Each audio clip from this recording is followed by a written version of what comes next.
Hello there, good evening. Welcome to the Mythical Ireland Library. Excuse me. Sucking on a lozenge. This is Live Irish Myths episode number 321. Yeah, 321. 321. And this evening, we're departing a little bit from the subject of mythology. However, it will come up inevitably. But the discussion this evening is focusing on new research about Neolithic Ireland, in particular, new information gleaned from the study of ancient DNA and other archaeological evidence, which appears to argue a point made in a 2020 paper about the possibility of elite dynastic rulers commanding the masses to build the great monuments, the great passage tombs of Neolithic Ireland, and with a particular focus on those at Brúnabonia, the largest monuments in Ireland and some of the largest in Neolithic Europe. I hope you'll enjoy this episode. We finished volume 1 of P.W. Joyce's A Social History of Ancient Ireland last week. We've been reading that on and off for I don't know if it's a year and a quarter, a year and a half. I hope you enjoyed that. We will get volume 2 at some point, but there's plenty of other stuff to talk about.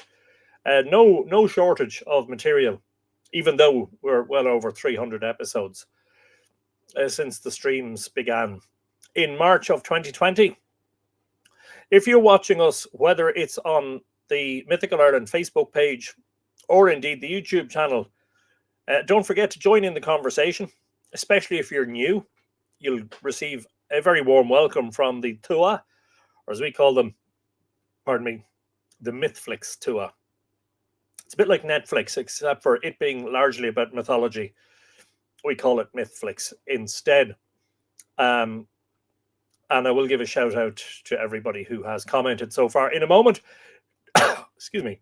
Don't forget that if you want to support Mythical Ireland, the best way that you could do that is to become a paying patron of Mythical Ireland at patreon.com/Mythical Ireland. You'll see the address scrolling at the bottom of the screen throughout the live stream.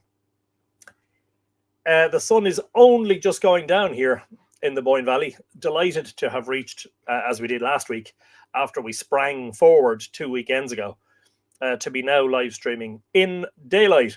Although it'll be dark, I'm sure, by the time we finish this evening. Anyway, a shout out to first in the queue tonight saying hello, what a shocker, is Elaine Dent-Lingenfelter, who says, hey, Anthony and all the Tua, from a gorgeous sunny day here. And that's, of course, in Texas, in the US, where it's 20 degrees Celsius. Right here in Ireland, in the Boyne Valley, at this moment in time, it is half of that, i.e., 10 degrees. A very good afternoon to you, Elaine. Thanks for joining us as always. Ali is joining us from sunny Tucson. Great to hear that the sun is shining. We have had a prolonged dry spell and we've had lots of sunshine. Right? Fingers crossed. It's to last at least until the weekend. Susan Scott says, hello, Anthony and all the two. I hope you're all well and enjoying spring. It's cold. And we've had snow flurries today on April the 8th, typical New England weather. Wow. I have a friend in Ottawa, in Canada, who posted a picture on Facebook today. They had 15 inches of snow overnight. Makes me think how lucky we are that we don't get very cold winters here in Ireland. And in fact, as I said, we've been enjoying a prolonged dry spell and a couple of weeks of sunshine.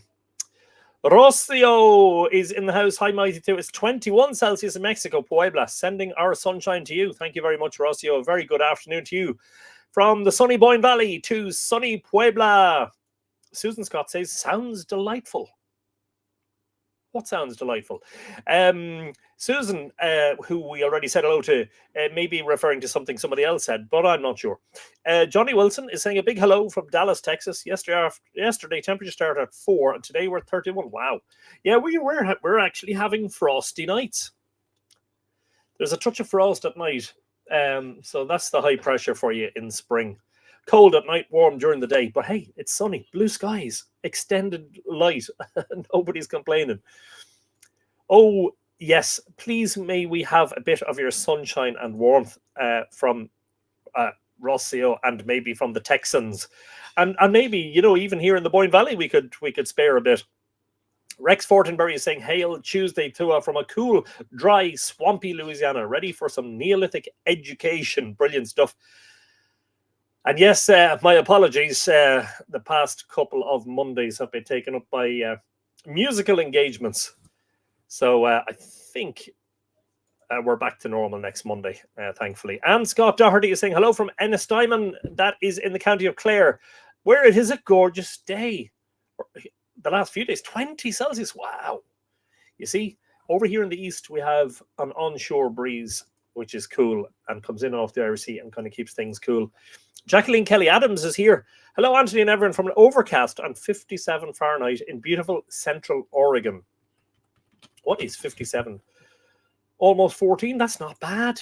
Yeah, that's okay. We'll take that, says you. Silent Pilgrim is on time. Well, you may want to know that the Obsidian book will not be making an appearance this week. I said in my postponement announcement yesterday, it wouldn't be fair to slap punishment on the Tua for being late when I'm 24 hours late. So apologies about that. Anna Mairead Fleurs Foss is saying, hi from the Highlands of Scotland. I'm so glad to have been able to catch a live, but unfortunately I'll be popping in and out as I have other things happening at the same time.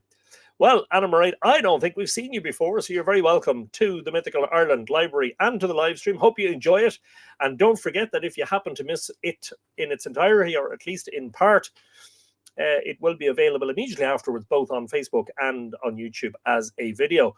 Facebook is doing something peculiar. It's ending storage, long-term storage of live streams.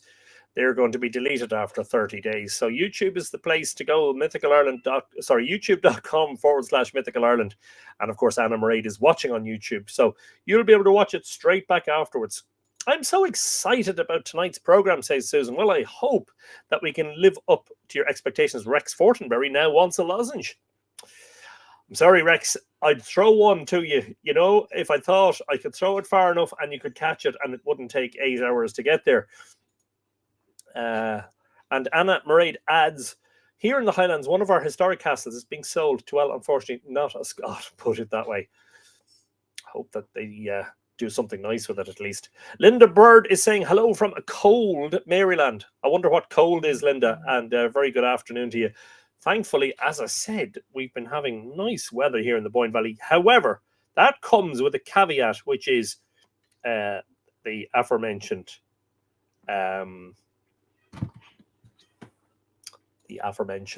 cold nights, the frost. Lexi Erickson is in the house.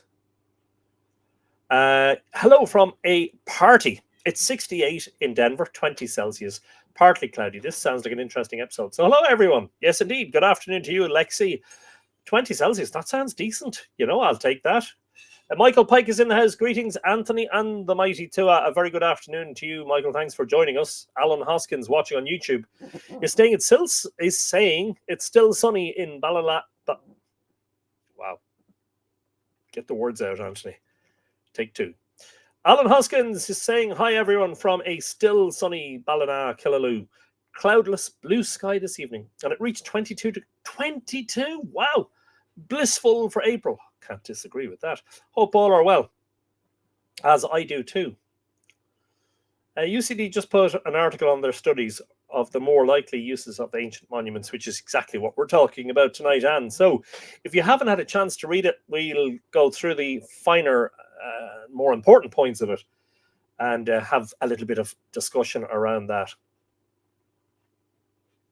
Barbara Murphy, about to drive home from the charity shop / thrift store, so only listening for the next 15 minutes. Weird weather here. 63 on Saturday, 74 on Sunday, 84 yesterday, 90 something today, and to possibly break the ice on the Santa Cruz River by Friday, 100, and it's a dry riverbed most of the year like now. Wow.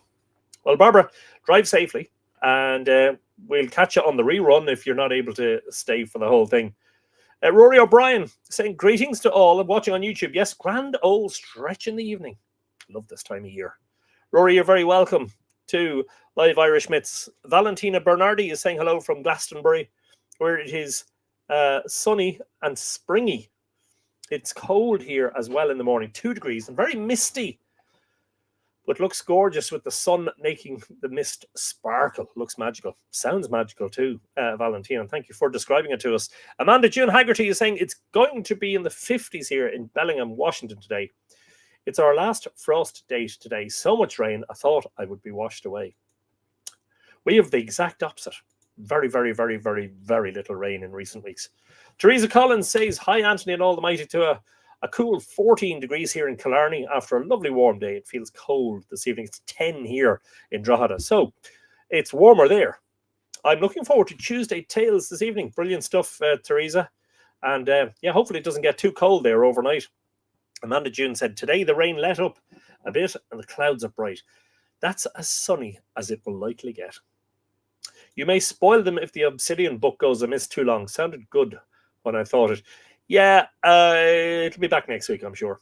After we had a record 4 names entered in recent weeks, one of them being Tom Ongawa King.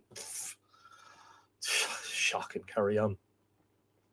Ali says, I am particularly excited about today's topic since much of the mythology involves cycles of invasion/war. I'm curious if genetic information can give us insight to connecting historical events. Well, I do believe it can give us some insight, absolutely. Yep, breeze been coming in from northeast, sadly. Michael Pike is saying to Tom that he likes the recent picture of him. Yeah, I thought that was very atmospheric. Is Tom here?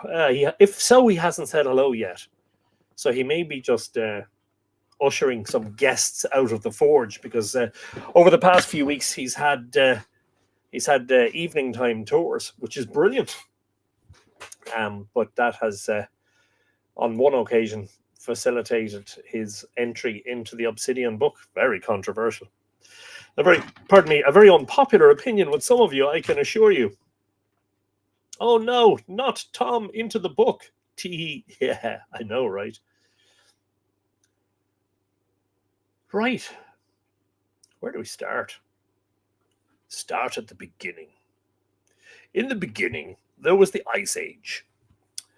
And quite literally, that's where the story of Irish history and prehistory really has to start. I mean, we know now for definite that there was human activity in Ireland about 35,000 years ago, which must have been during one of the warmer spells that broke up the Ice Age. The Ice Age lasted over 1.5 million years, about 1.6 million years. But there were 6 distinct Ice Ages in this part of the world, and 2 of them in particular were so destructive that in Ireland they scoured away the evidence for the other 4. So for a long time, Ireland was uninhabited and uninhabitable.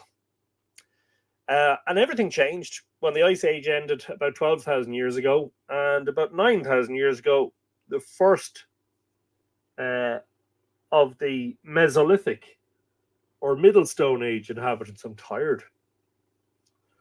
Will somebody else pick this up and do the live stream? I'm just going to sit here in the background. I'll just sit comfortably listening in as you tell us all about this thing about boring, fascinating, whatever.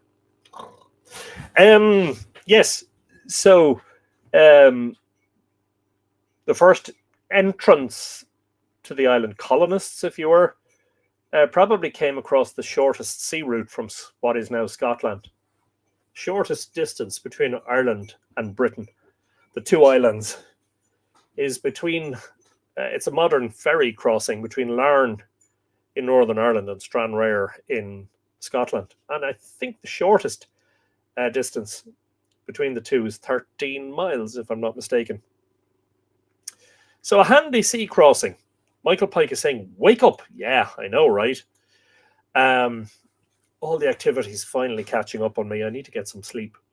But the Mesolithic population, even that is interesting, because we've gleaned a lot of information from genetics and the study of ancient DNA in recent years that would suggest that that population was quite insular and didn't maintain much, if any, contact with the Mesolithic population of Britain, where they had probably come from.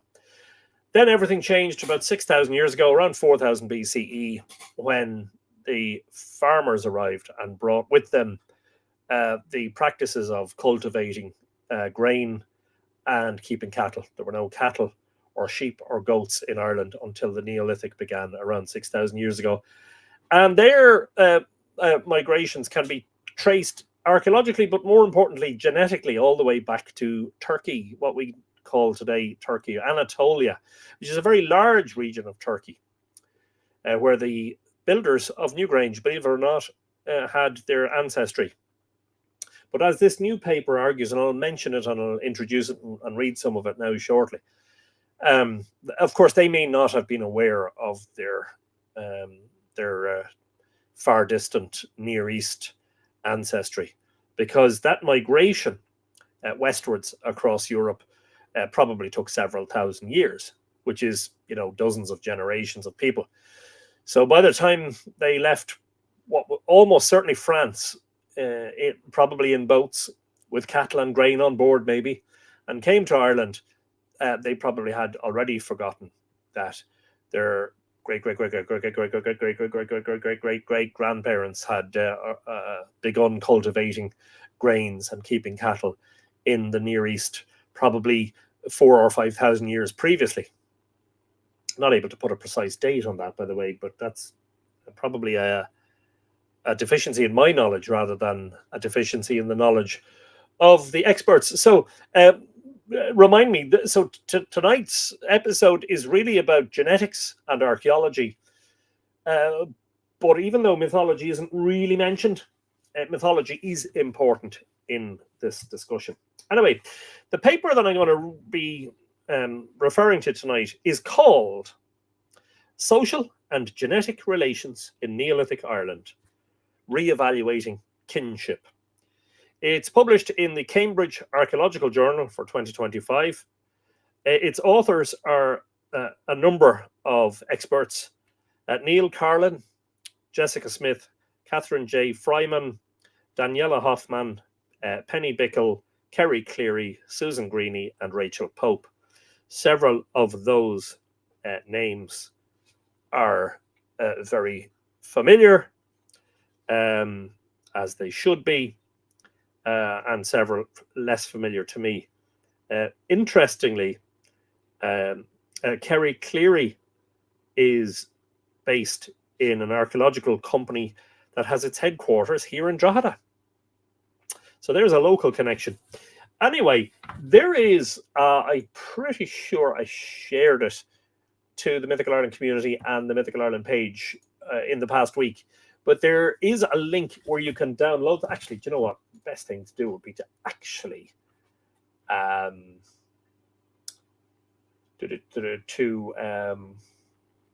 to share the link with you, so that you can download it yourself. It's a PDF. You can download the entire thing, which I think is brilliant. I think it's great that research like this is being made freely available, because, as you know, as you may know, a lot of academic research ends up getting published in journals and volumes that, cost money.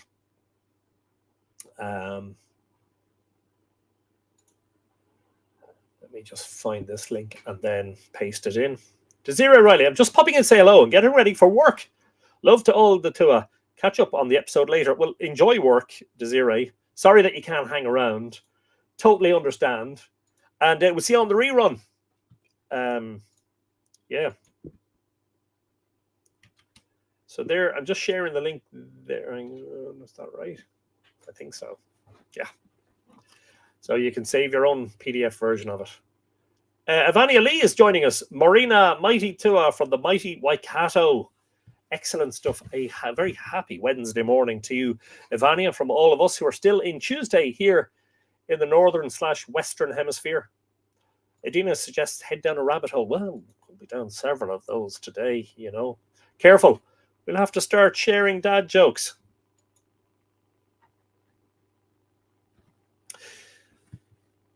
I was with my therapist today. My therapist says that I tend to focus too much on vengeance. I'll show him. Anyway, so in a way, this new paper, as I say, published in the Cambridge Archaeological Journal, Social and Genetic Relations in Neolithic Ireland, Re-evaluating Kinship, in a way, it is a response to a paper that was published to significant media attention in the year 2020. And we had lots of discussion at the time. Mythical Ireland published several blog posts about it. We did a couple of live streams about it. And it ended up capturing the attention of the world's media.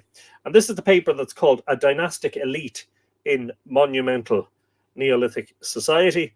That was published in June of 2020.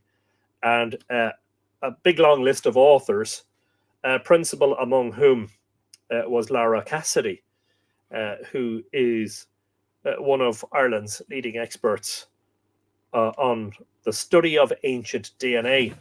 And I suppose the big headline to come out of that was the fact that for the first time, one of the individuals buried in the chamber of Newgrange, that magnificent and very, very well-known passage tomb here, 4 miles from where I'm sitting, by the way, as the crow flies, they managed to sequence his genome and found that this man was the product of a first-degree incestuous union, which in layman's terms means that his parents were either brother and sister or father and daughter or mother and son.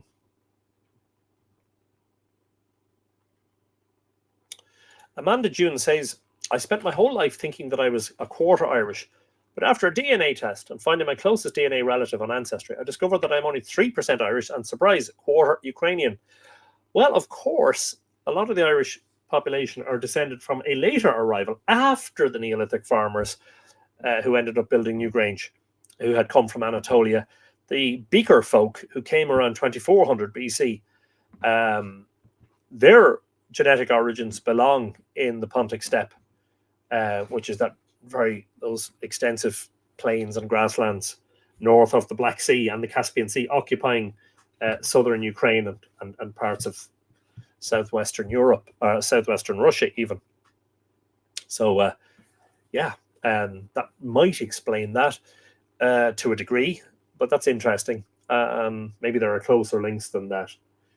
But anyway, this the fact that this individual was the product of an incestuous union led to speculation by the authors of the paper and by the media that he was part of a dynastic ruling elite, and that is something that is mirrored in other ancient societies where incest was sanctioned as part of those ruling elites.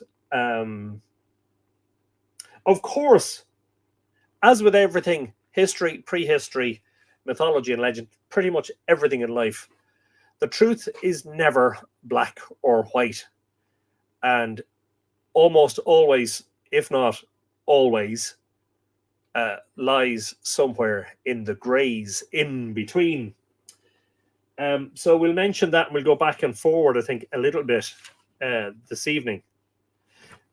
Just to say, for anybody who didn't follow Mythical Ireland at the time, or who isn't immediately aware of the details of that story from 5 years ago,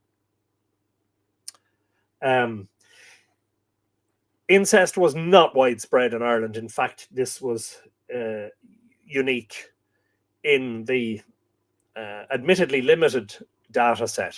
There aren't that many individuals who's from the Neolithic in Ireland, or from prehistoric Ireland in general, whose genomes have been sequenced. Something else that emerged were more distant family connections with other individuals buried in other parts of Ireland. There's a relationship there between NG10, which was how Cassidy and Bradley et al. Labelled this man from Newgrange.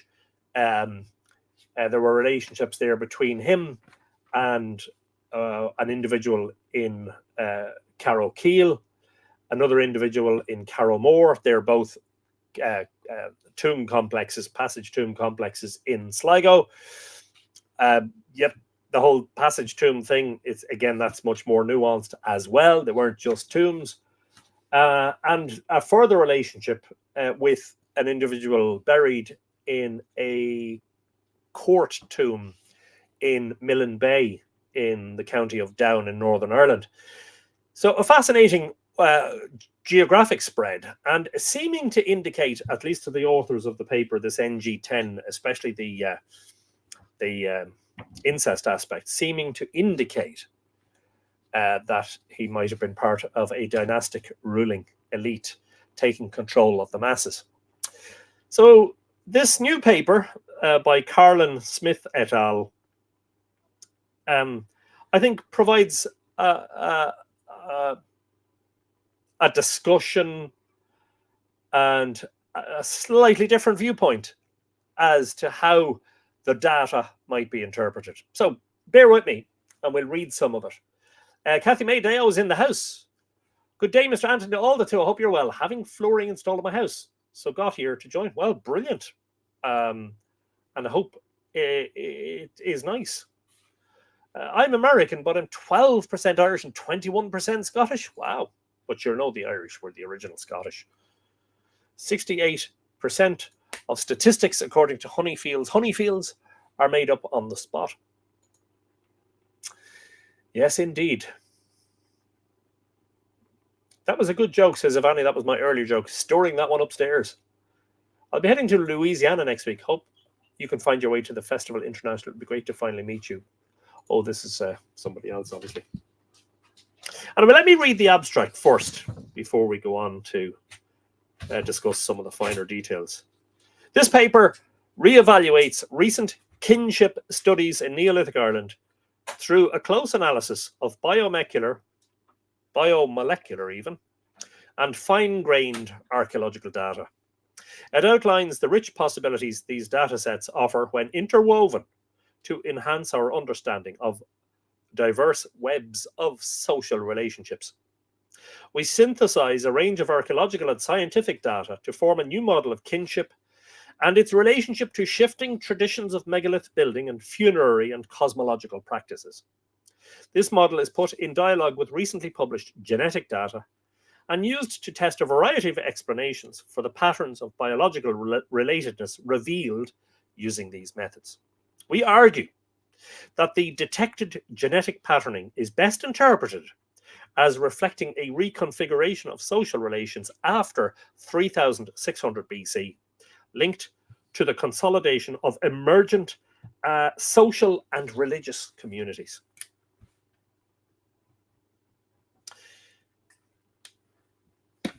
Now, it's not that there was anything definitive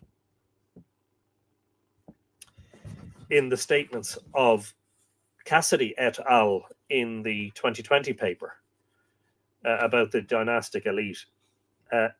However,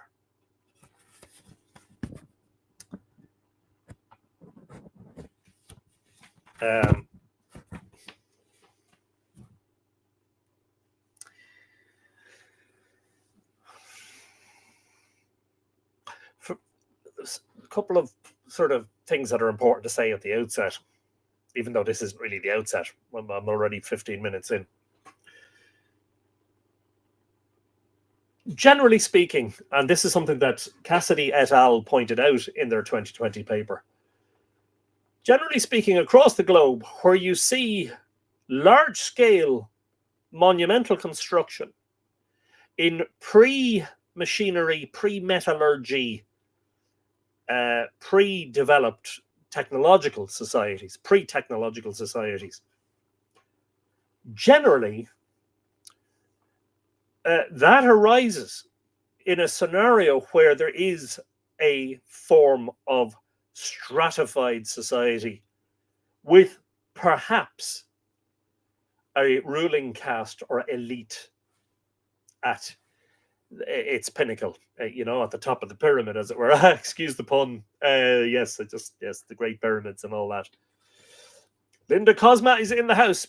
Please, no apologies. I'm 24 hours late. This was supposed to be held yesterday, so I'm not going to give it out to anybody for being late. You're very welcome.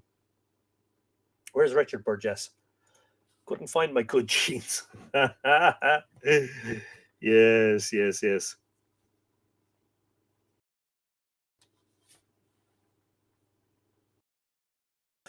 So the new paper, Neil Carlin, Jessica Smith et al. Is what I will call it, Carlin, Smith et al. They focused from the outset,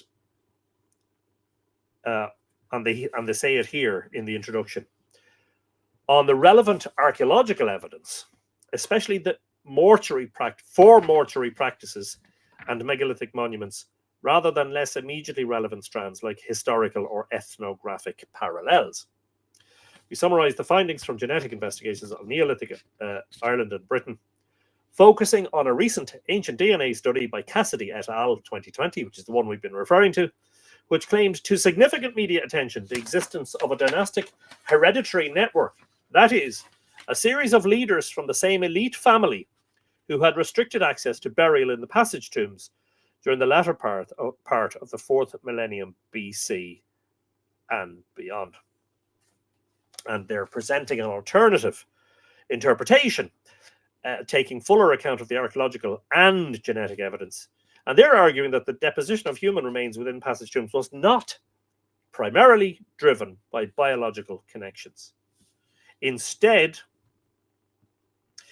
the genetics indicate the emergence of more expansive forms of relatedness, spanning ever greater parts of the island during the 4th millennium BC, that were enabled and reflected by the construction, use, and modification of these monuments.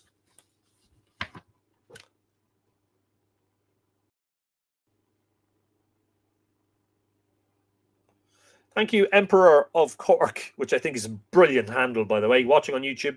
Happy 25th anniversary. Of course, that is in relation to the fact that Mythical Ireland in March celebrated 25 years. Your stories were the light in my darkness. I sneezed and spent 4 years dying. I used to lie in bed listening to your voice, telling of our ancestors. It kept me alive. Well, glad to hear it, and I hope you're much better now. Grace Walker is in the house, sending us a purple heart. Hello, Grace. Good afternoon to you. Linda Cosma is saying, Gura Maihagri, Ta Falcha Roat, Linda, you're very welcome.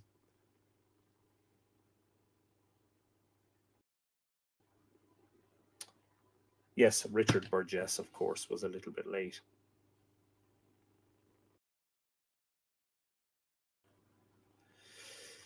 So I suppose one of the challenges in relation to studying ancient DNA from Neolithic Ireland, probably from Neolithic Europe more generally, but I've done more reading about Ireland than I have about Europe. Perhaps there are archaeologists and geneticists who can argue this better than I, but I think I can summarize it by saying one of the great challenges about building a data set for the Neolithic in terms of a genetic blueprint, as it were, of the population is the fact that you are reliant upon finding unburnt bone from which to extract ancient DNA and to what's the word, sequence the genome. So there are two problems facing geneticists looking for samples from Neolithic Ireland. One is the obvious one. 90% or something around that of people who were interred in megalithic tombs in the Neolithic were cremated, and cremation destroys DNA evidence. So you have a much smaller proportion of unburnt bone from which to draw your samples. And the other great challenge is the acidic nature of much of the Irish soil, meaning that if people are buried in the soil, then their remains basically get dissolved away by that acidic soil. So the number of samples is still low. It's still lower than it should be. Now, I have the total number here somewhere. We'll get to that. Can't immediately remember what it is, by the way, but we will get to that.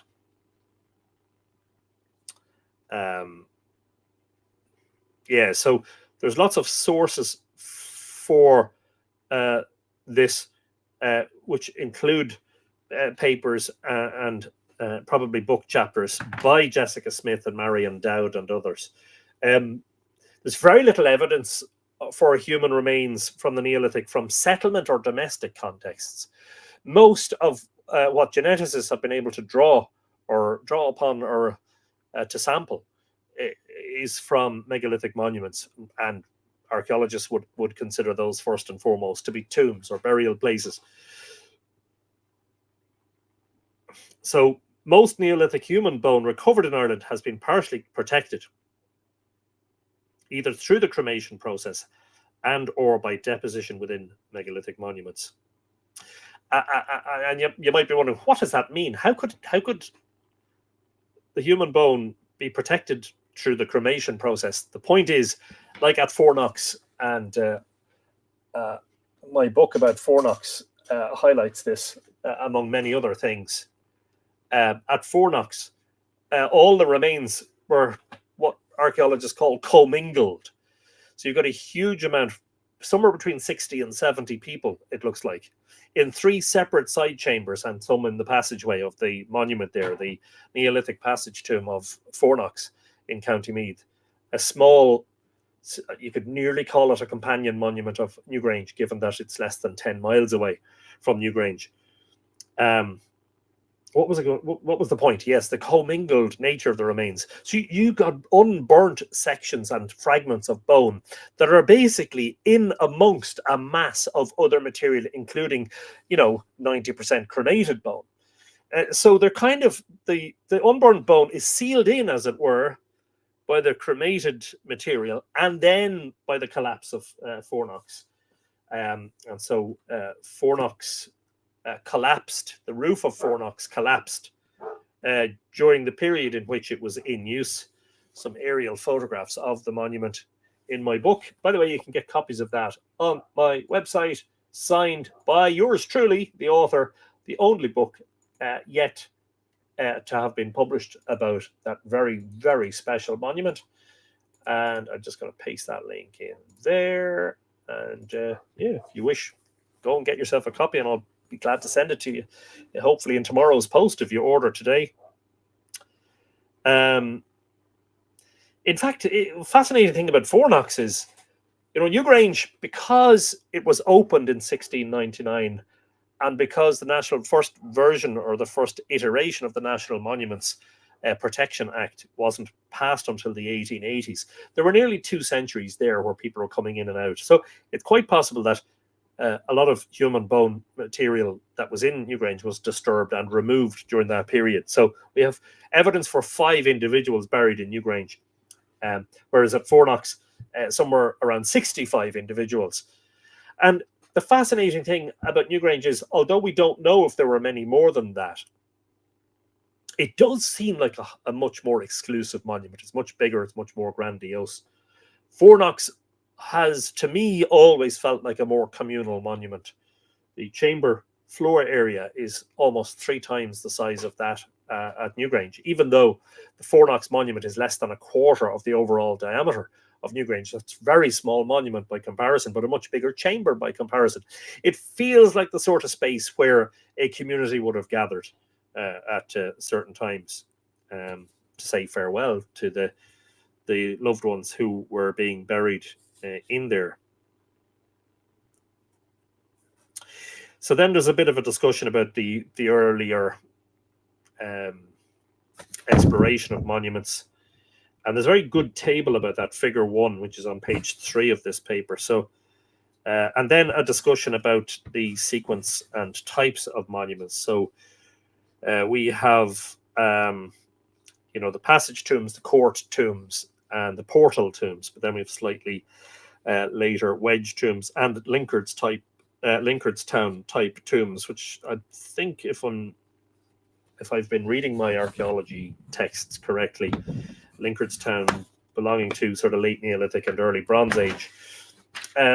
So in the 17th century, you get the first antiquarian attention focusing on these great monuments. And the antiquarians, who, by the way, were mostly educated British men, generally weren't Irish. And this is long before archaeology became a proper science. It didn't really become a proper science in Ireland until the 20th century. And they came up with and propounded all sorts of theories as to the nature of these monuments. They called them giants' beds, druids' altars, etc. In the 18th century, you had the establishment of learned societies such as the Royal Irish Academy, the Royal Dublin Society, etc. They suggested that the megaliths had been built by newcomers, i.e. Danes, Phoenicians, and Egyptians. Now, the Danes here meaning Vikings.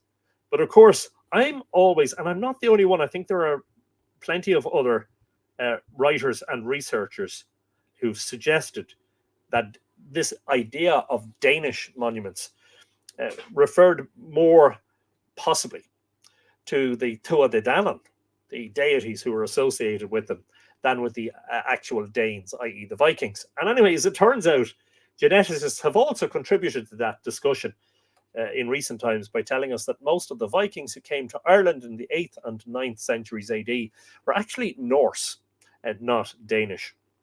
In the 19th century, the first extensive surveys and increasingly scientific monument classification. The Royal Irish Academy witnessed the Knockmarie excavation in 1838, and Petrie, George Petrie, isn't it?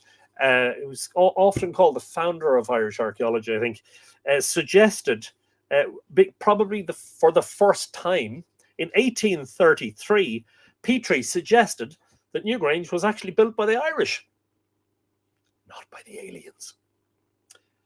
More sites yielded human bone. So this is the first recognition, 19th century, of a sepulchral function as constructed by local population. In the 20th century, then, we had major excavations at selected sites and a systematic survey of monuments from 1949. And of course, the excavation of Fornox, which I often tell my guests on my tours at Fornox, its excavation in 1950 would be classed as one of the first, among the first proper, thorough, forensic, scientific archaeological excavations of Irish passage tombs. And then the categories were formalized in the 20th century, the types of tombs: portal, court, passage, wedge tombs. And by this time, they were perceived largely as burial monuments. And then we move into the 21st century. We have a large corpora of well-excavated data, scientific analyses, and anthropological reading. And the perceived megalith function now is a more holistic social role involving rituals, ceremonies, initiations, and performances. In other words, there's a movement away from just assuming that it's a necropolis. I'm talking about Brunabonia specifically, a city of the dead and a cult of the dead, as if that was the only thing that ever happened in Neolithic life, as it were, and a very strong focus on it. Hi, Anthony. Hi to says Burr Whelan. Hello there. A very good afternoon.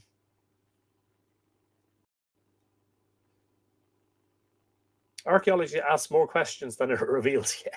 In trying to answer a question, it tends to provide several more questions. Fornox has an amazing chamber. Yes, indeed. 8 as usual. We had a fire here yesterday. Hope you're okay, John. And the Black Book is not coming out today because I'm 24 hours late for this live stream.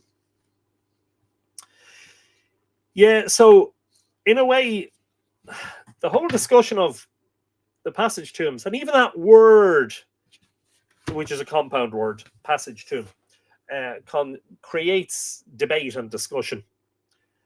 By the second half of the 20th century, Irish archaeologists and their British and European counterparts had basically decided that these things were tombs.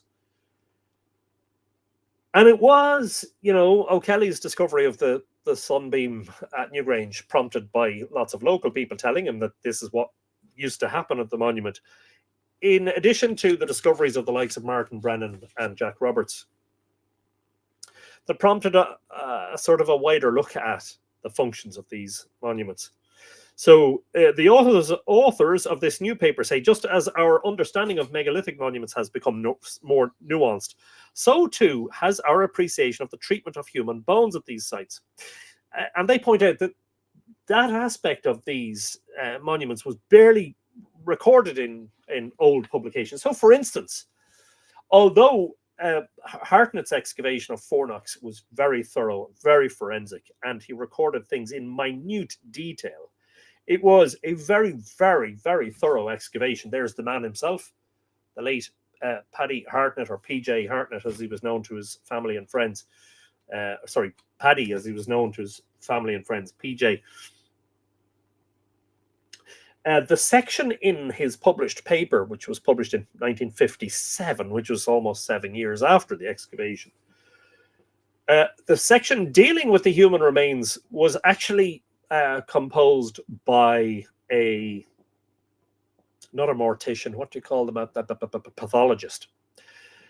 And it wasn't very detailed.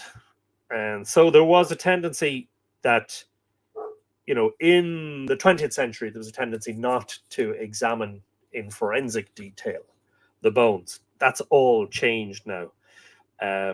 Cremated bone is now recognized as a key component alongside unburnt bone in portal, court, and passage tombs in the Irish Neolithic. Now, very important in this regard, if you want further reading, because this one is mentioned lots and lots and lots, apart from the dynastic elite in monumental Neolithic society, which I found so fascinating at the time.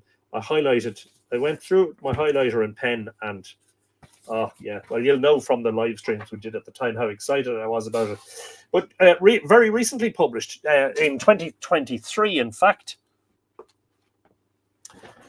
was a very important look at death in Irish prehistory by Professor Gabriel Cooney of the Department of University at University College Dublin, UCD. And one of the things that really stood out to me about prehistoric Ireland broadly, and perhaps Neolithic Ireland specifically, since that's the subject we're kind of honing in on here, is Cooney points out that, the population of Ireland, the estimated population of Ireland at the time Newgrange was built, was somewhere between 10,000 people and 100,000 people. If you consider that there's about 260 known passage tombs, possibly dozens more. There are lots of unclassified mounds in the Irish landscape that have never been excavated that could be passage tombs. A very, very, very tiny percentage of that Neolithic population get buried in these stone monuments. And he makes the argument, or he asks the question, where does everyone else get buried? And it might be that the answer was in a simple hole in the ground, a pit,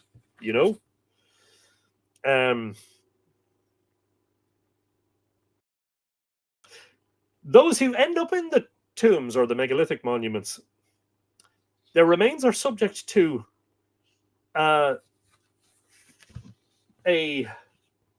number of processes, a multi-stage treatment, which included excarnation, dismemberment, disarticulation, and cremation.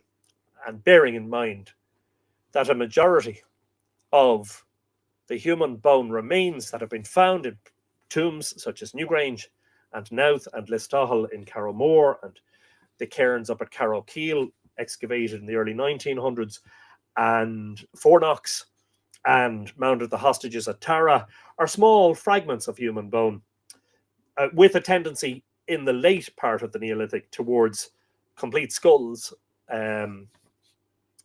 So up until that point, everything's rather fragmented. But there's a whole process.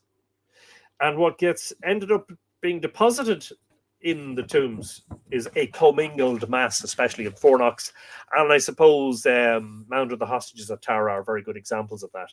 The difficulty we have with the Carrowkeel bones is that there were 8 of the chambered cairns of Carrowkeel in Sligo excavated in 1912 by R.A.S. McAllister and Robert Lloyd Prager and a gentleman called Armstrong. But they didn't record the locations of these bones thoroughly in the way that Francis Hartnett did at Fornox. And in fact, they only seem to have collected a sample of what they found. Those bones went missing for 80 years. Over 80 years, apparently, and turned up eventually in, I think it was 2001, in a laboratory in Cambridge, in England. So that is a little bit of a difficulty. I don't think we're ever going to be able to tell how many people are buried in those 8 chambered cairns. The unopened ones at Carrowkeel may provide some promise for future excavation, but certainly the ones that were opened and excavated, they weren't scientific really, and they were a bit heavy-handed in how they opened some of those monuments, crowbars and pickaxes, that sort of thing. Yeah, the opportunity for finding out how many people are interred there is, I think it's slim. I don't think we're ever going to know. Now, one of the key discussions here is what is high-pitched voice excitement? And there's no, as far as I know, there's no definitive answer to this question yet from archaeologists or geneticists or pathologists. How do unburnt bone fragments end up being buried with a lot of cremated human bone? And there's no definitive answer to that. However, one of the important things, and this was suggested by Hartnett all the way back in 1957 in his excavation report into Fornox, that it actually could be this, and this is, just bear with me for a second. He suggests that one individual, some of the bones that were burnt and some that were unburnt could have come from the same person. And here is what Carlin, Smith et al. Have to say about it in their new paper.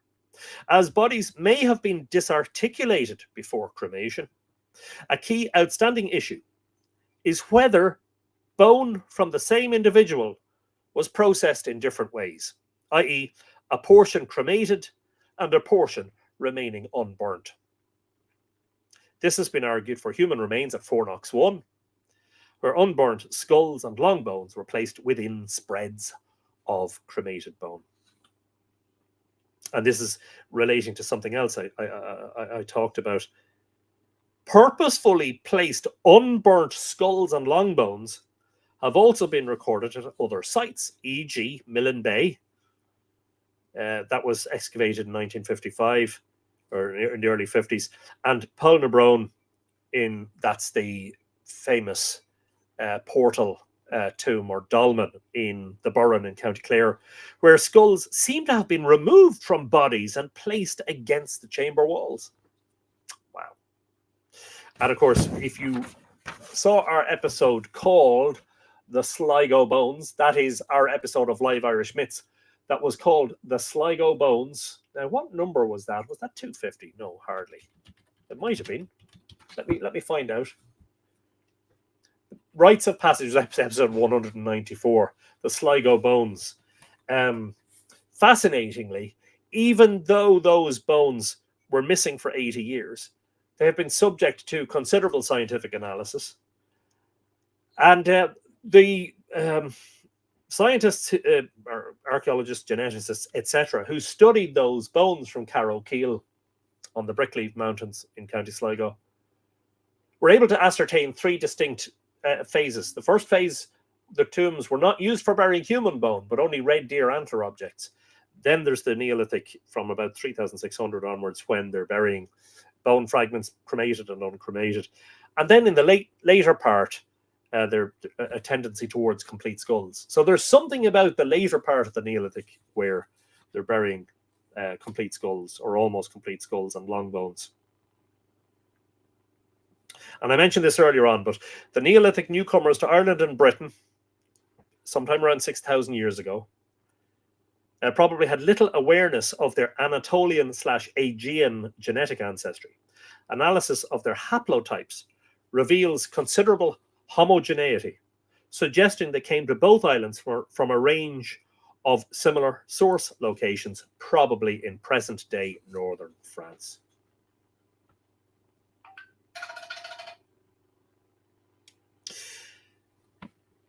The presence of the distinctive farmer genomes of the Irish Neolithic coincides with a decline in the genetic signatures typical of pre-existing hunter-gatherer populations.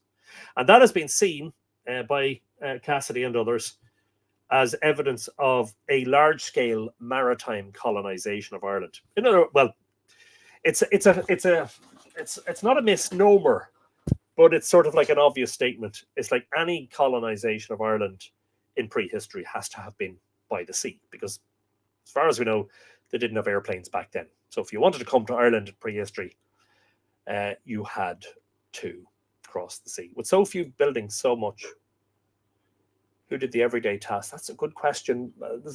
There's a longer discussion there, Lily. Able to get back to it, we might be able to. Tanner Crotty on YouTube is saying, hello from South Dakota, US. Love your streams and can't wait to make it back to Ireland one day. After my honeymoon last summer, amazing country to run, brilliant stuff. Congratulations on getting married. Welcome to Live Irish Myths. Please subscribe to the YouTube channel. And don't forget, everybody, as usual, please do sign up for the free email newsletter. I actually haven't sent one in a while, so there's one overdue. That is a free service. Paste that in there. Thank you, Tanner. Anyway, as I say, you're very welcome. I'm sure you'll get a very nice Cade Mila Fáilte from our Mythflix tour. Alexandra Apple says, I am usually at work on Mondays, but I'm thrilled to be here today. Finally, brilliant. So we're thrilled to have you here. And welcome. The misplacement of those bones saved them. So they reached a time in which they were much more valued. A very good way of looking at it, Barbara, and very true. And there were real scientific techniques available. Yes, indeed. They were put in boxes and labeled and put away and then lost. Now, this is very important. While the genome is a powerful tool, I'm quoting directly from the Carlin Smith et al. Paper, the new one.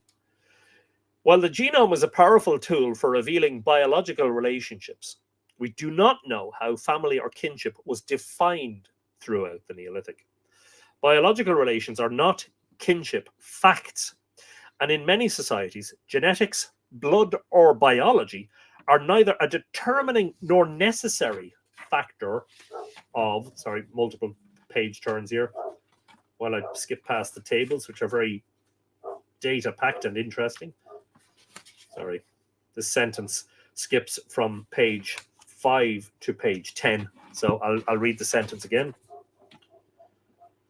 Biological relations are not kinship facts, and in many societies, genetics, blood, or biology are neither a determining nor necessary factor of relatedness.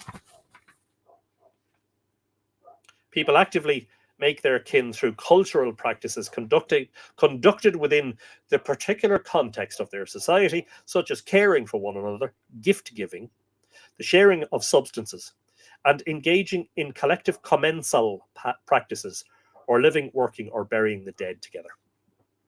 By the way, commensalism is in biology a relationship between two species in which one obtains benefit from the other without either harming or benefiting it. So kin relations play out in complex ways in the funerary sphere.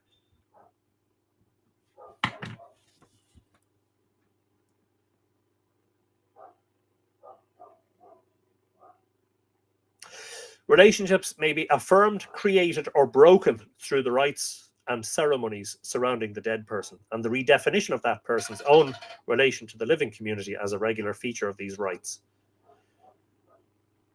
And of course, these processes would have included decisions as in terms of where they were going to be buried and with whom. Within some societies, a person may be returned to their natal community upon death, and it cannot be assumed that those buried together were co-residents in life.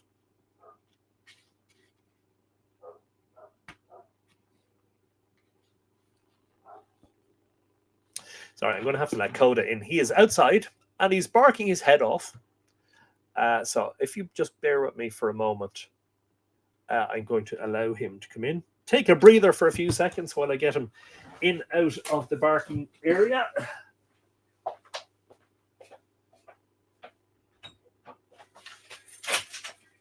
Come on.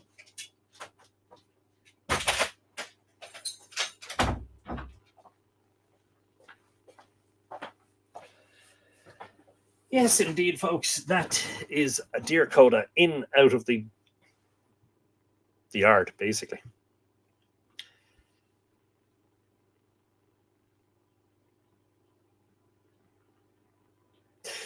So megalithic tombs were one of the places where the dead and their relationships were transformed. And I suppose what they're trying to say here is that, you know, placing human bones inside those monuments thus enabled the creation and negotiation of kinship. So, for instance, there's an early Neolithic long barrow at Hazelton North in the south of Britain, where a combination of genetic and archaeological science and analysis demonstrated that the majority of its occupants came from an extended but closely biologically related group. 4 females who had children with the same male partner, and the immediate descendants of these women.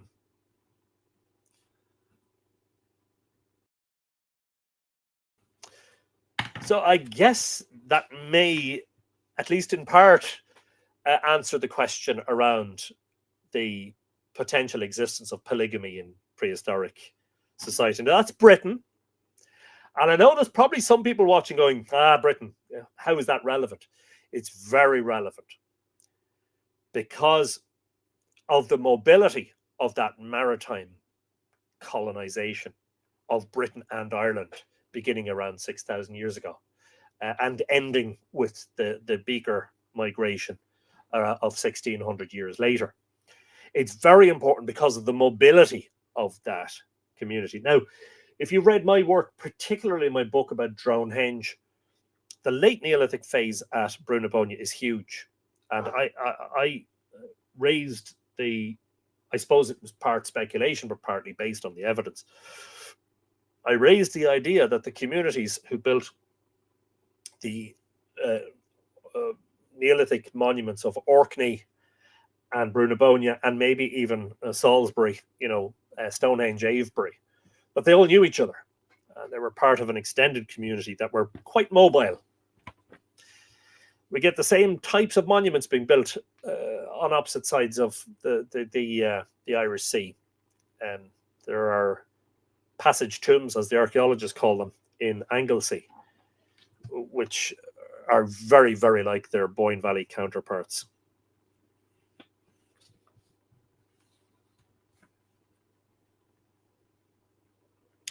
Now, before you start thinking that Hazelton North, was for this guy's 4 partners and their children, who were placed successively within various parts of the tomb in accordance with their descent from the 4 key females. This is the descendants. However, at least 8 non-lineage individuals were also included, highlighting that while parentage and descent seem to have played a major role in the rites that structured funerary deposition at Hazelton North, biology did not dictate kin relations. These emerged instead from a range of social practices which are archaeologically and biologically invisible.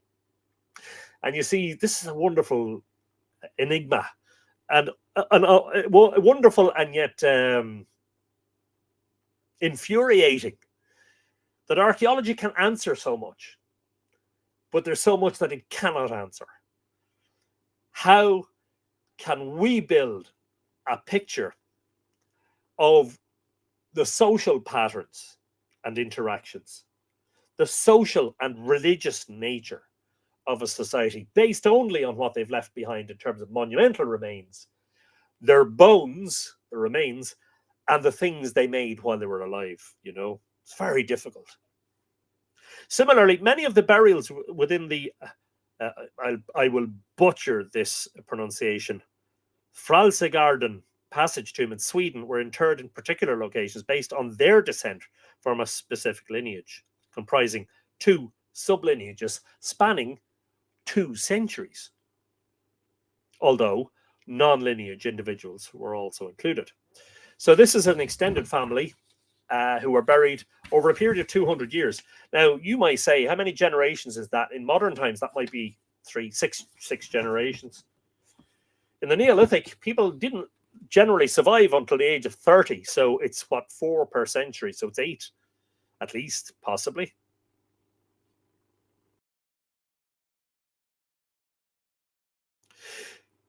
Now, broader patterns in male genetic relatedness have been used to infer an emphasis on patrilineal ancestry in the Irish Neolithic, i.e., that burial in tombs was associated with descent from a paternal lineage, as argued elsewhere, e.g. Bentley et al. 2012, Cassidy et al. 2020, that's the paper we've been consistently referring to this evening, the Dynastic Elite paper published in 2020, Fowler et al. 2022, Rivolat et al. 2023, Sanchez Quinto et al. 2019, Searsolm et al. 2024. Additionally, Cassidy et al. 2020, that's this one, observed that this was supported by the fact that the Y haplogroups inherited from father to son of the male interments from 2 neighbouring tombs, Polnarbrone and Parknabinia, should I say, both in Clare, were distinct from one another and remained so over time. However, 3 of the 8 Parknabinia males did not belong to the dominant haplogroup in that tomb. So this male genetic homogeneity may just reflect patrilocality, and evidence for descent from specific lineages is notably absent from Ireland.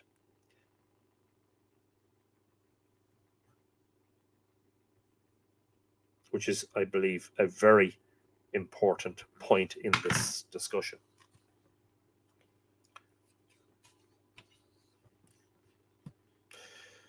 Overall, patrilineality likely was one of several factors, including matrilineality, that determined whose remains were interred and need not correlate with other aspects of social structure, such as patriarchy.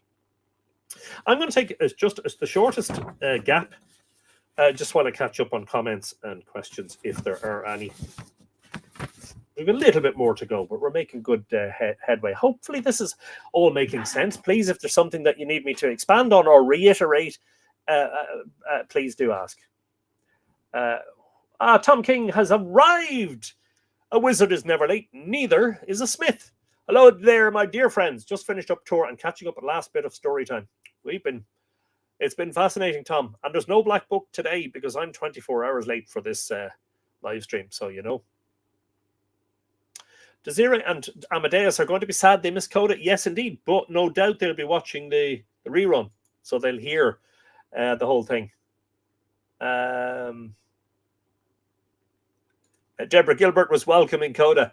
Yes. I was wondering if all that barking was on your video or in my neighborhood. Yes, indeed. Treasure hunters and dealers in antiquities have done much harm. Yeah, that whole thing I was talking about earlier on about the antiquarians. No, they're in the 18th and 19th centuries in particular, the antiquarians who excavated Irish megalithic monuments, their primary interest was not archaeology and learning about the past. Some of them were literally tomb raiding and treasure hunting, quite literally, you know. Don Hilton, you're not in the Black Book again. You'll be shocked and surprised to hear, principally because I've done away with it for this week. I've lost your comment now. It was there a moment ago, and it's just completely disappeared. Anyway, you're not in the book because I've banished the book for this week because I'm 24 hours late for the Monday live stream, which is now taking place on Tuesday. I think we're back to normal next week, just in case anyone's wondering. And here's a very, very important point in this discussion. Where multiple genomes have been sequenced from Neolithic contexts in Ireland, studies have shown that most of the individuals buried together were not closely biologically related. Now that contrasts with Fralsegarden and Hazelton. But it does match the general picture emerging from Britain, including Orcadian passage tombs, with their admittedly small sample sets. Of course, when we say Orcadian, we're talking about the Orkneys, of people buried together not being closely related, especially in the later Neolithic. Where such inter or intra-site relations have been identified from Ireland, they are frequently distant, e.g. 5th degree or further, e.g. second cousins or a great-great-great-grandparent.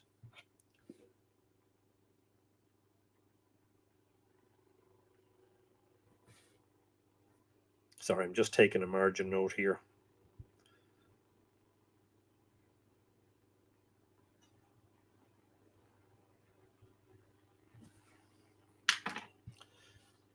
Rather than close genetic relationships, e.g. 1st to 4th degree, which would be parents, children, siblings, grandparents, grandchildren, uncles or aunts, or nieces and nephews, or first cousins. So when you think about it, the relations within a site like Brunabonian, for instance, or Carrowkeel, or between those and other complexes, where they have been identified within Ireland, are frequently distant, 5th degree or further. Yeah, that to me is a critical piece of information. They're much less likely to be 1st to 4th degree relations. Now, all of this still comes with a caveat. 2 caveats. First of all, around about 90% of the human bone material removed from fornix during the excavation was cremated. And so there is a preference for cremation, and it's more than 50%. It's closer to 75, 80, 90%. In other words, the available sample set of unburnt bone is low. Secondly, the number of genomes that have been successfully extracted from unburnt human bone from the Neolithic is low. So we still need to improve on that. We need to build the data set. More genomes need to be sequenced. Not one individual yet, and this is nobody's fault. But as of this moment in time, we have no genetic information from fornix, even though somewhere between 60 and 70 people minimum were interred in there. We have no genetic information from fornix. So that's a caveat. Only a very small number of closely biologically related interments are currently known, and these are exclusively of earlier Neolithic date. See Table 4 and Figure 4. Figure 4, you may have seen it was shared by UCD when they shared this post. Very close relations, 1st to 2nd, close 3rd to 4th, distant 5th degree or more.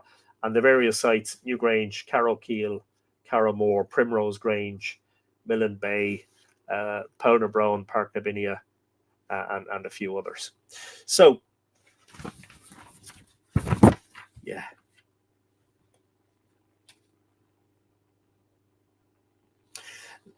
At Primrose Grange Court Tomb in County Sligo, which is only, is it 2 miles? 2 or 3 miles from Carrowmore. 2 individuals labelled PRS 002 and PRS 017 were shown to be a father and daughter. And another individual, PRS 018, was possibly a second degree relative of PRS 017.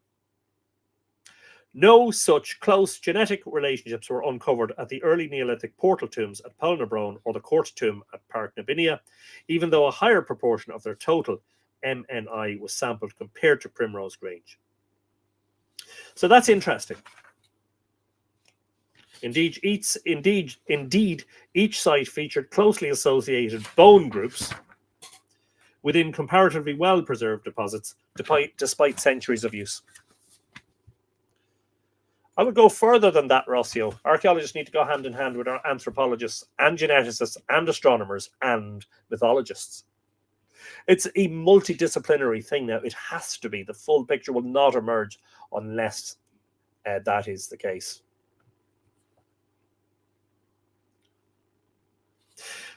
Post 3640 calibrated BC, an individual, CAR 004, from Listowel. Now the dates, you'll know about carbon dating. That's Code is getting excited. The date ranges can be several centuries. So this individual is dated to somewhere between 3640 and 3380 BC. From Listowel, that is the largest of the monuments and the central monument of the Carrowmore complex. By the way, Carrowmore, which has been closed to the public because the visitor centre there has been getting an upgrade, will be opening in the next couple of months. Keep an eye out for that. A fascinating place to go and to get one of the guides there to show you the monuments and tell you all about the fascinating history of the place.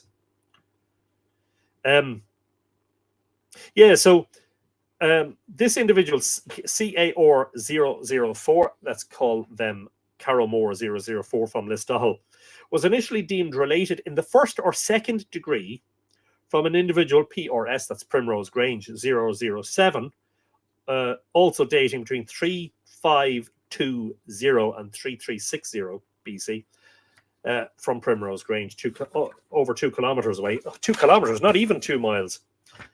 Although this could not be verified by Cassidy et al. In 2020. Now, a couple of highlighted sections here.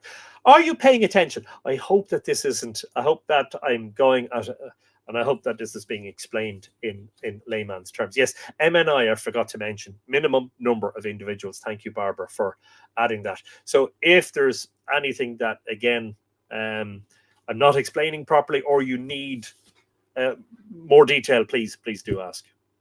Increasingly distant biological relations, 6th degree or further, e.g., great-great-great-granduncle or great-great-great-grand-aunt, were detected through analysis of IBD segment sharing using the LCMLKIN method. If you want to go further, Lipatov et al. 2015 is the reference there. Between the male deposited at Listowel, that's CAR 004, and other bodies from passage tomb related contexts, Newgrange NG10, our famous first degree incestuous child, Millen Bay MB6, and Carrow Keel CAK 533. These individuals have considerable geographic spread, up to 150 kilometers apart, and date to different periods, with most post-dating 3300 BC, and the latest, Carrow Keel 530, CAK 530, dated 2800 to 2600 BC, almost a millennium later than our friend CAR 004. That's quite a long time. So they're distantly related, but they're also distantly separated by time. and geography. An adult male individual from Newgrange, NG10, represented by an unburnt cranial fragment found within the chamber, is the offspring of an incestuous union between either full siblings or a parent and child, which in itself is highly unusual given the lack of evidence for consanguinity across prehistoric Europe. In other words, this isn't just out of the norm, unique in Ireland. It is also against the grain of what has been found across Europe. Dating to 3340 to 3020 calibrated BC, 95% probability. He lived at least 2 and probably more generations after the Listahel male, that's CAR004. A similarly distant relationship was identified between NG10 and 2 individuals from Cairn K at Carrowkeel, that's CAK532 and CAK530, who probably died several generations later than NG10. Interestingly, no first or second degree relatives were found among the 4 later Neolithic samples from Carrowkeel Cairn K passage tomb, where 2 individuals were distantly related.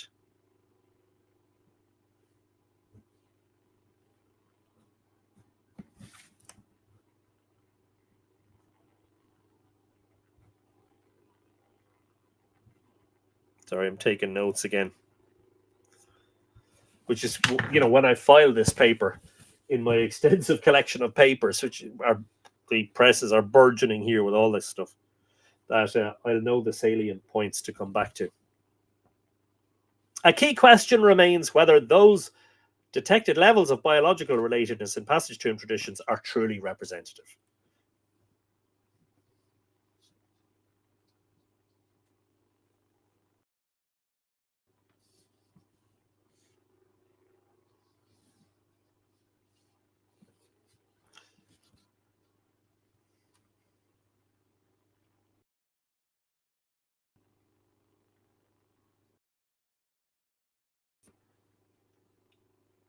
So the genetic clustering of distantly related individuals in passage tombs and related contexts, which extends over considerable geographical distances and spans centuries and generations, it warrants consideration, not least because it has been claimed to represent non-random mating, indicating the existence of a dynastic hereditary network with restricted access to burial in passage tombs. Sorry, taking notes again.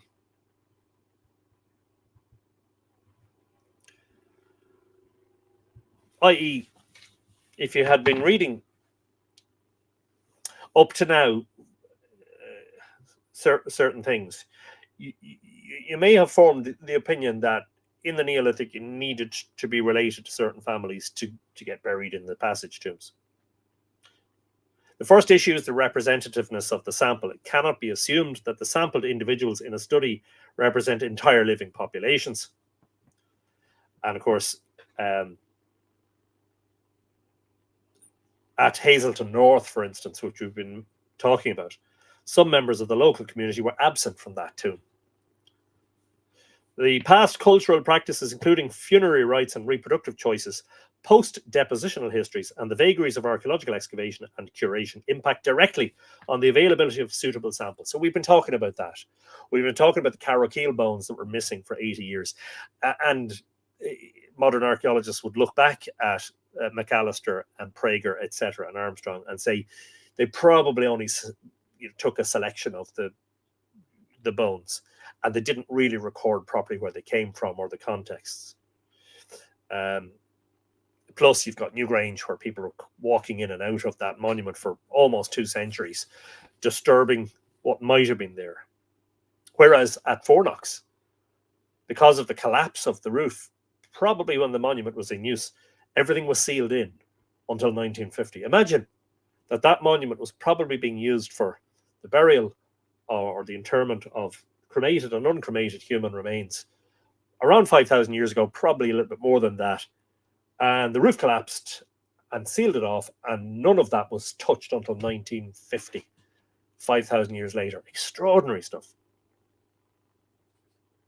The other thing is, this displays my limited understanding of DNA.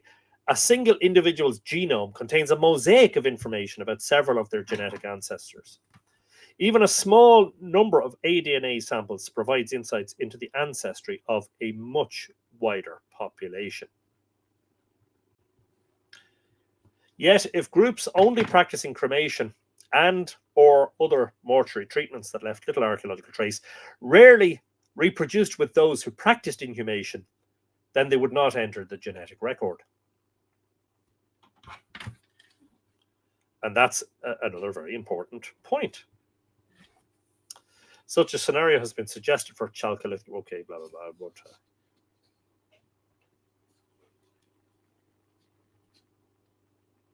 yeah, so additional sampling is needed. And this may result in significantly increased detection of biological relations. So going back to something I said much earlier on, one of the big challenges in all of this is the limited amount of data that is accessible from Irish Neolithic context. We need more samples to get a broader picture of the population. However, the reason this paper has been published now is not just as a response to the Cassidy et al. Paper, which, by the way, is a brilliant piece of work. And I don't think this diminishes that in any way. But one of the reasons this is being published is because that data set is increasing and will increase in time.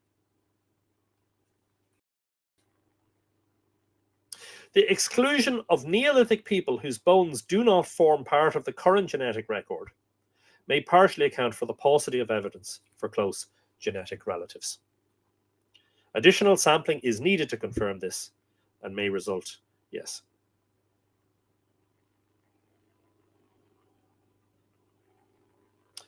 Such bias seems to be minimal because neither denser sampling or of better preservatives that the consistently detected distant biological relatedness across a random sample set is genuinely representative. Time will tell whether what is currently seen in the data is more generally representative or not. If the deposition of human remains within passage tombs had been primarily biologically driven, as in a dynastic hereditary network, then we would expect to see many more genetic connections and close relatives.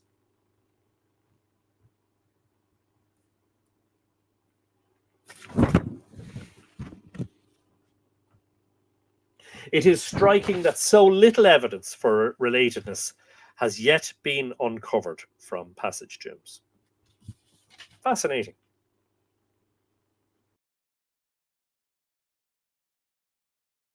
I'm just conscious also of not reading everything in this paper because although it's downloadable and you can get your own copy, I am conscious also of copyright. So I want to stay within the bounds of what would be called fair use. I don't want to read every word of it, even though I'd love to read every word of it.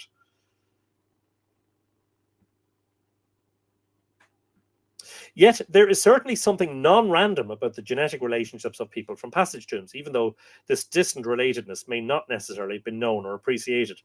Reproductive relationships with immediate and close biological relations, e.g. first to fourth degree, were largely avoided. This is very important in the discussion about incest. It's so rare as to be almost completely absent. And they avoided, reproductive relationships in particular with people whom they were related to in the Neolithic. And this matches the general picture for Neolithic Europe, where people predominantly reproduced with others sharing broadly similar cultural practices and genetic ancestry.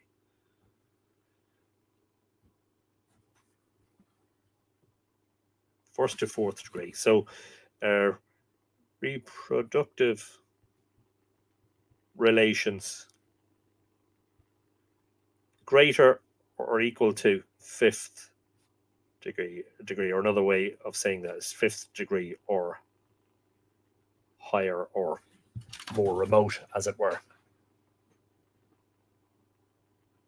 Linda has to run. Linda, I've been waffling for an hour and a half. I hope I haven't been waffling. But yeah, catch the end on the rerun. Do we know why the roof collapsed? We do, I think, largely. You have to get the book to find out. Oh, that's very cheeky, Anthony. Yes, but it's probably because the upper part of the roof was originally made of timber and supported by a large timber post, and once that rotted, the whole thing gave in.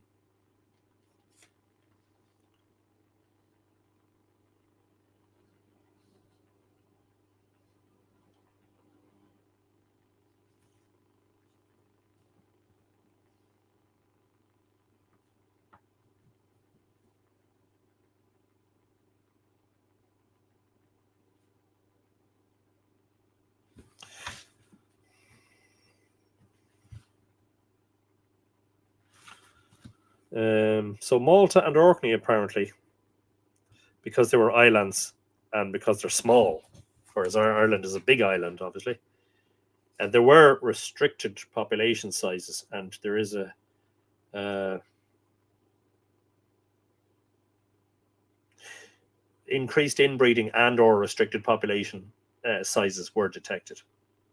In contrast, Ireland had sizable communities with extensive interaction networks, which seem to be particularly focused on Britain rather than the European continent.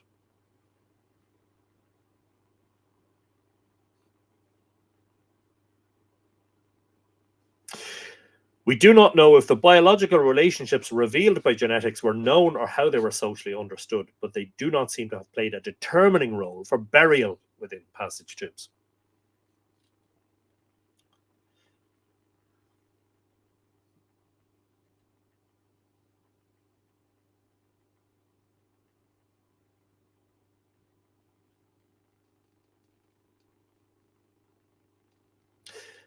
Developed passage tombs show strong links beyond Ireland to Western Britain, especially Orkney, but also Brittany and Iberia. Arguably, the genetic clustering caused by shared haplotypes among some individuals deposited at passage tombs relates to the emergence of more expansive forms of kinship whereby people, some of whom were distantly biologically related, interacted with each other at a greater frequency, intensity, and geographical scale than before. We argue that these practices can be understood as kinwork, in quotes, aimed at creating new, socially salient networks of relatedness that included but also transcended biological kin. Thus, such networks are only revealed by combining both genetic and archaeological evidence, e.g., the multiple characteristics of developed passage tombs. And there's so much more, but I do not want, as I said, to read the whole thing. These repeated communal acts of labour created and reinforced social cohesion. That is, of course, the building of the megalithic tombs. In other words, in constructing monuments collectively, people were also constructing kin relations. Such processes should not be assumed as being driven by elites, not least because unambiguous evidence is lacking and power relations were highly fluid and context specific. And I'll just read the conclusion.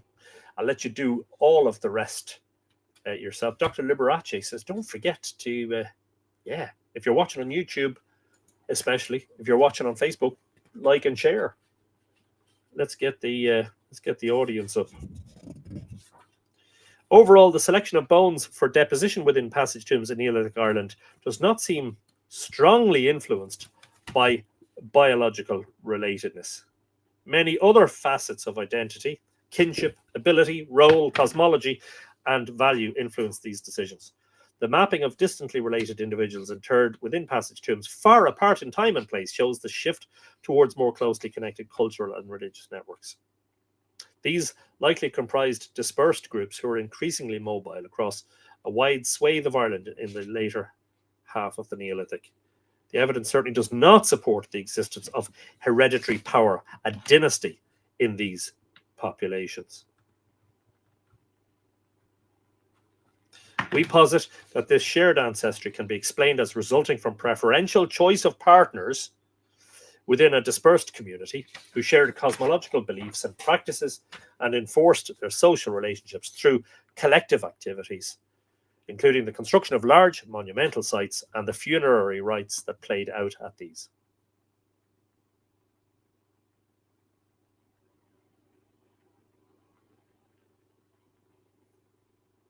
Not mentioned in this new paper, again, if you haven't got your own copy, you can download it. I shared the link. Social and Genetic Relations in Neolithic Ireland, Re-evaluating Kinship. Neil Carlin, Jessica Smith, Catherine Fryman, Daniela Hoffman, Penny Bickle, Kerry Cleary, Susan Greeny, and Rachel Pope. Not mentioned in this.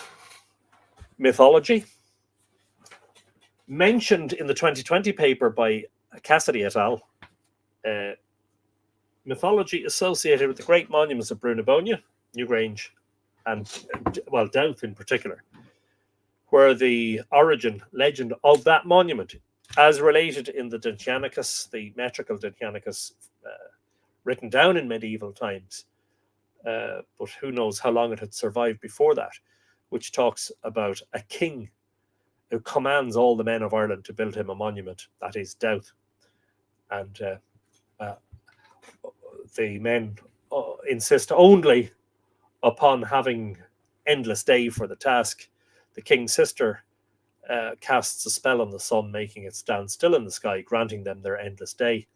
But then lust seizes the king and he commits incest with his sister, and the spell is broken. So in the myth of Dowth, which is the sister, one of the sister monuments of Newgrange, we have this story about a king mating with his sister.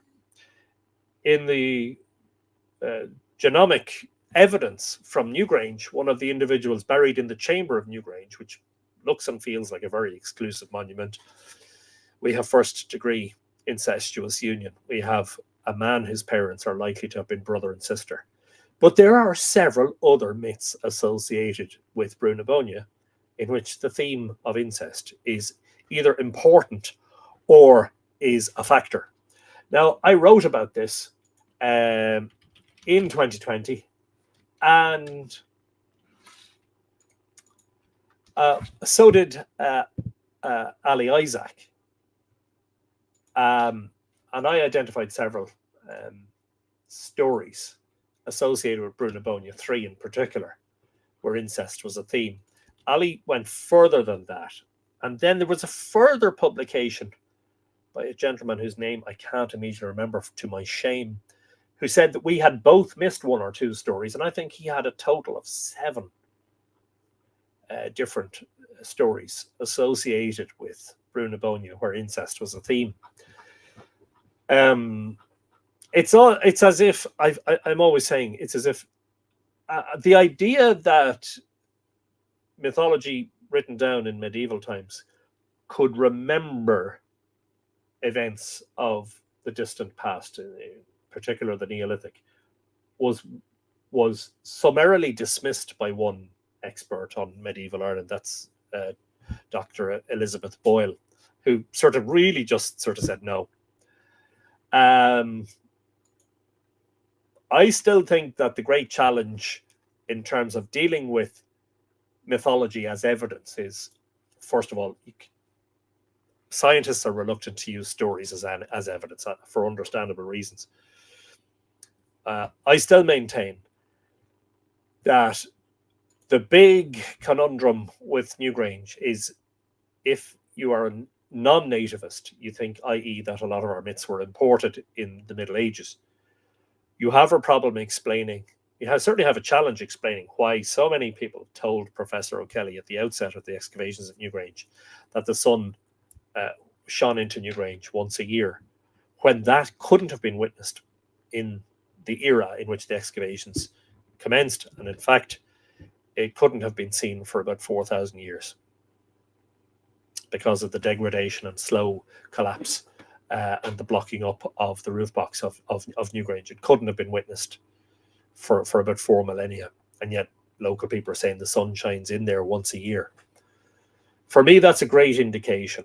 It's not proof, of course, but it's a great indication of the value of myth and not dismissing myth as mere fable and story.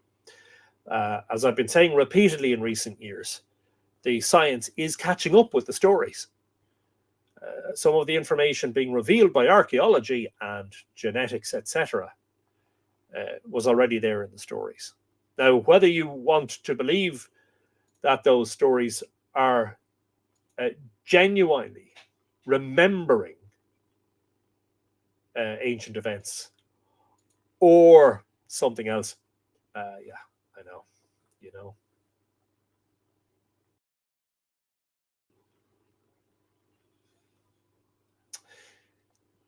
That's it. I've no doubt that this new paper is going to lead to much discussion.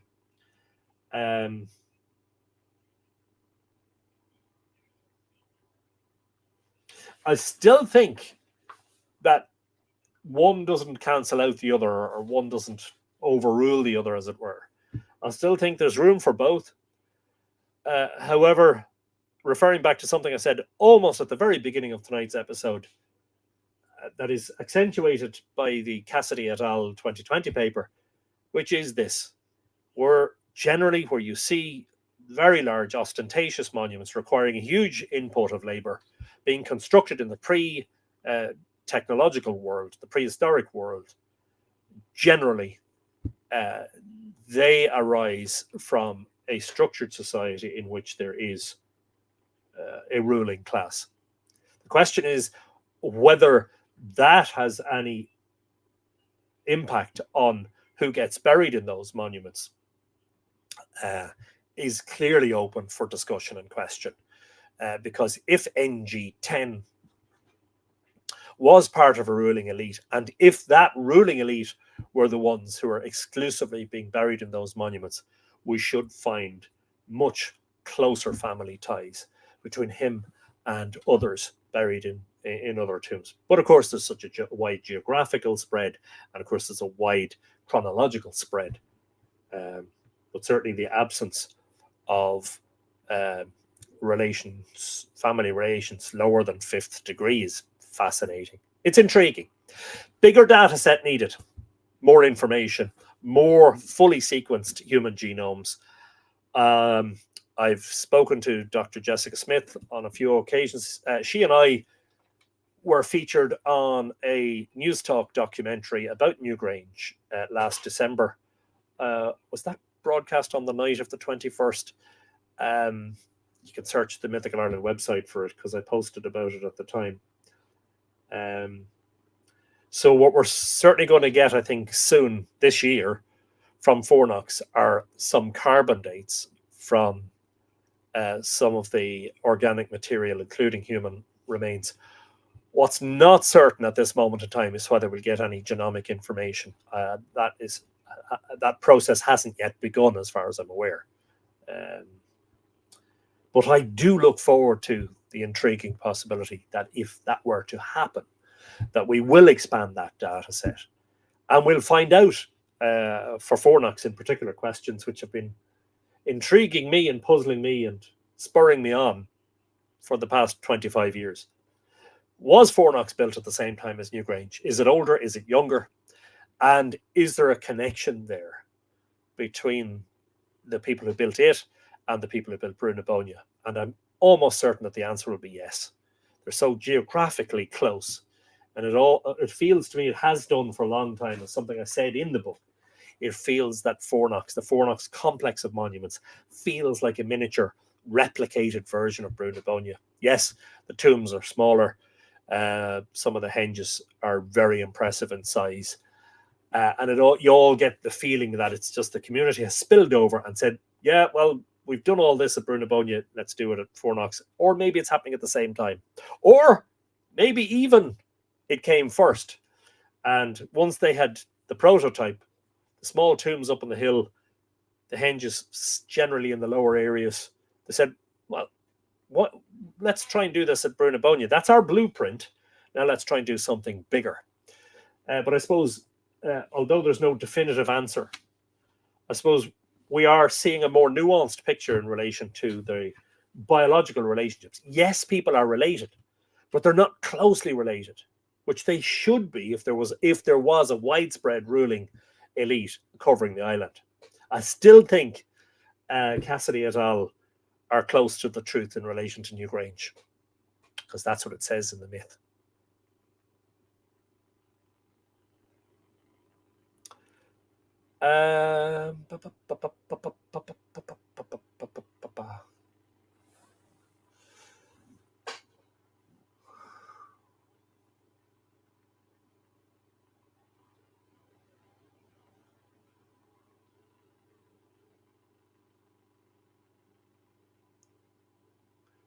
Yeah, that's true, Barbara. It's a funny thing, right, about the connectedness, because it's now looking ever more convincing that the Neolithic colonization of Ireland and Britain originated from France.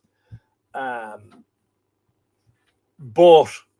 in terms of the established Neolithic population of Ireland retained close contacts with Orkney and Wales, and quite probably with Stonehenge and Salisbury. Not so sure about how closely they might have retained links with France. But Bob Quinn, the Atlantean Irish fame, said on a live stream here in the year 2020 or 2021, one or the other, that he said that if you get in a boat in the Bay of Biscay and let the currents take you, they'll sweep you around the west of Ireland, which is where the older Neolithic monuments are in Ireland, on the western fringes, which would appear to support that. I know that's not a scientific analysis, but as I say, the information would certainly suggest it, you know. Myths might include fantasy in them, says Rossio, but we should also bear in mind that myths were created in a different era and context that mainly wanted to reflect their way of living, traditions and beliefs in those myths. That's why they feel so well fleshed and shouldn't be discarded as just a fairy tale, but rather a different way to see history and compare it to study our ancestors. Absolutely right. Rory O'Brien, intriguing stuff. Thanks, Anthony. Yeah, don't forget, folks, I did provide the link. I shall briefly find it again, where you can download your own copy of that paper so that you can read it. Maybe in your reading of it, you'll spot some detail that I just haven't been able to go into this evening, despite the fact that this live stream is over an hour and a quarter long now at this point. And I could go on, but I won't, because people can only maintain attention spans for a certain amount of time. I've just shared that link again. And also a special plea. Just to say, it's not just a special plea. You've known for some time that I've been expressing reservations about the effectiveness of social media and the post-reach versus the memberships or the followerships. The Mythical Ireland Facebook page has 82,000 followers, but a lot of my posts only get a few dozen likes and shares. So the place to be for the future, and this is going to be increasingly the case. I've shared all my new discoveries lately with the drone for my patrons at patreon.com/Mythical Ireland. Please consider becoming a paying patron. The free level is all very well, but you won't see anything there that you don't see on social media. That's increasingly going to be where I'm migrating to, in line with what a lot of other, if you want to call them, content creators are doing, is putting an emphasis on creating more valuable content and making sure that people who are generous enough to support the work are getting the information, and it's not being posted out into a black hole of oblivion that social media has become. Not least the fact that it is a cesspool of hatred and negativity these days. Mythical Ireland has, I think, done very well to maintain a very friendly and welcoming atmosphere away from the toxicity that is present in so many of the social media brands and channels. But that is, it seems, an increasingly small boat in an increasingly large ocean. So one way to circumvent that is to become a patron of Mythical Ireland at the address. Vania Lee, thank you very much, by the way. Vania is one of Mythical Ireland's newest patrons. Enjoying the images that I've been sharing over the past couple of weeks. As I said, been making several discoveries with my drone. Haven't shared those publicly, so Patreons are really getting the first view. And the other way is to sign up for the email newsletter on the website, because that way, once you do that, you get the email. Once you sign up as a Patreon, every time I upload something, you get a notification that I've done so. It doesn't, like Facebook, for instance, which is notoriously terrible. It doesn't just select a few people and say, I'll show them Anthony's new post about Newgrange, but I'm going to hide it from everyone else. And meanwhile, showing us all sorts of nonsense and conspiracy theory and AI-generated rubbish from around the world, and basically trying to divide us instead of unite us. Anyway, yep. So, yeah. Anti-social media, very good way of putting it, Alan. Yeah. Yeah, I did wake up, didn't I, Lily? Yeah, I was kind of yawning earlier, you know? Yeah. Imagine we're going more than 5 years doing this now. I mean, the live streams. Mythical Ireland, 25 years. Yeah, yeah. I agree completely, says Catherine. Yeah, well, I could post stuff every day and maybe I'd see a little bit more interaction. But as far as I'm concerned, it's great to live stream through Facebook. But in terms of sharing images and links and details, it's funny, if I share an Irish Times story, because they pay Facebook for promotions, I always get hundreds of likes. But if I share links to my own website, I'll be lucky to get a couple of dozen. So I've just decided, and this is a decision that's been coming for a long time. I've just decided I'm not going to allow whether people who follow Mythical Ireland see stuff or not be decided by someone who's really not interested in all this stuff, you know. And as I say, a lot of the social media companies seem to be primarily interested in sowing division, and that seems to sell. So yeah, that's what I'm going to do. If you want to see the good stuff, get yourself over and become a patron. It's not going to cost you much. The entry level, you can go for $1 a month, but you're not going to see much. $5 a month, and you'll see plenty. And that's where my regular updates are going to be from now on. So we'll see you over there, hopefully. Have a brilliant week, everybody. Let all that digest. And Amanda, can you take tablets for that allergy? We'll see you next Monday for episode 322. In the meantime, as that information percolates and you're able to digest a bit of it, maybe there's further discussion to be had around that topic. Anyway, lots more to talk about in Live Irish Myths from next week onwards. In the meantime, thank you for joining us from wherever around the world you've been watching, whether it's in Ireland or in Britain or in the States or Canada or in Mexico or South America, in New Zealand, Australia, Asia, Northern Hemisphere, Southern, Eastern, Western. We don't mind. You're all very welcome. Have a great week wherever you are. Come back to us. Stay safe. Be good. Hopefully you'll get good weather. Look on the bright side. Yeah. Definitely come back for what John Inman calls the good company here. Yes, indeed. The Mythflix tour. Thanks, everyone. We'll see you all next week. In the meantime, Ichawa Colosov, Slán Gafol, August Togabo.